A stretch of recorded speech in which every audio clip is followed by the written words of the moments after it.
Joy morning, work day, get ready with me guys.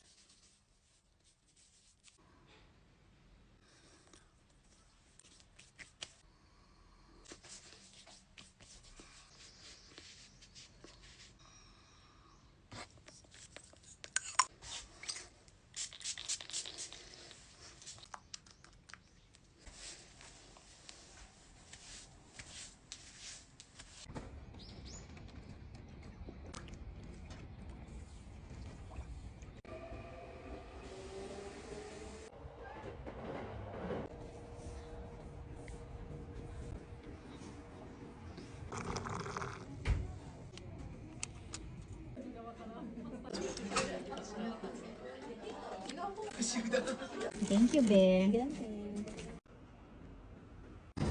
Mamalengke muna ako ng konti dito sa Hanamasa guys, bago uwi.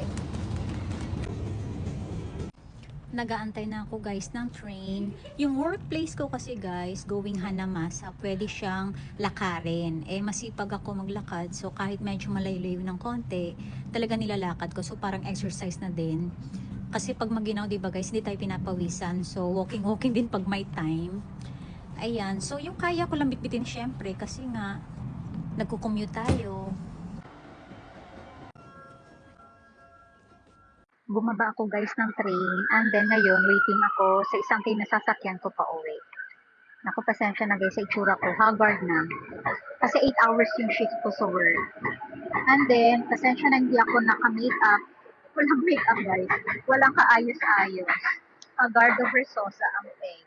Walking naman ako ngayon guys, papunta sa bus terminal. And then, pagkababa ko ng bus stop, mga 5 minutes walk bago ako makarating sa house. Dito talaga guys sa Japan, madaming lakad. Kailangan rampa queen ka dito. Rampa doon, rampa dito. Buti na lang sanay ako maglakad. At saka, yeah, exercise. Hi my love! You help mommy? Nagluluto ako guys ng ginisang munggo. Para may bago kami ni Chef tomorrow. And after school kasi guys ni Kent at saka ni Lawrence ng nephew ko, nauuna sa dito sa bahay, kaya kailangan may food kami para makapag-dinner sila agad.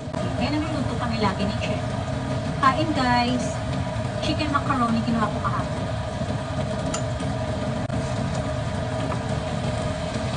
Sayang walang ampalaya kanina sa Hanamasa.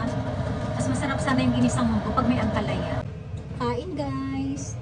Kulang lang siya ng mushrooms at saka ampalaya kasi usually talaga guys nilalagyan ko. Pero this time kung ano lang yung available, yun lang yung nilagay dito na veggies. Pero masarap pa din.